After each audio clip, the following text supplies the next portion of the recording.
Gospe in gospodje, sedaj je popolnoma jasno in formalizirano. Predložili smo listo kandidatov dveh strank, Nove Slovenije in Slovenske ljudske stranke. Jaz sem vesel, da smo doživeli že v tem času veliko podpore.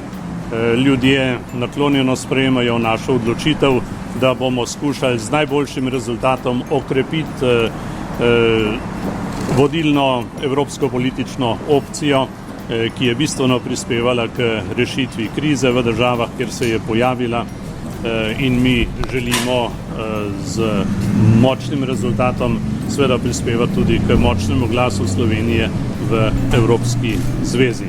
Zdaj se začenja čez nekaj dni uradna kampanja. Plan kampanje je pripravljen. Jaz se veselim tega sodelovanja. Jaz vedno doživljam kampanjo kot nekaj kreativnega.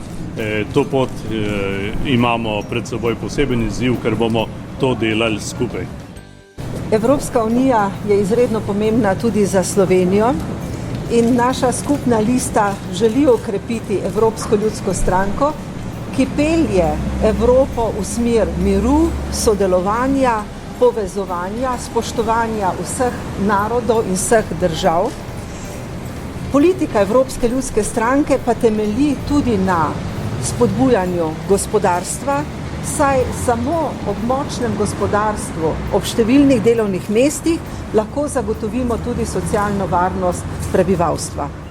Ta lista, ki jo skupaj smo sestavili, odraža vrednote Evrope. Naši poudarki bodo pa pri delu tako v Evropskem parlamentu, kako tudi v sami kampanji, povezani z stvarmi, ki so pomembne za našo državo, za Slovenijo. Se pravi, da se maloštevilne države najdejo znotraj te evropske povezave, da najdejo svoje mesto, tudi svoje priložnosti v okviru gospodarstva, izvozno usmerjenega gospodarstva, kar Slovenija zagotovo je, in na takšen način tudi lahko zagotovimo blagostanje v naši državi.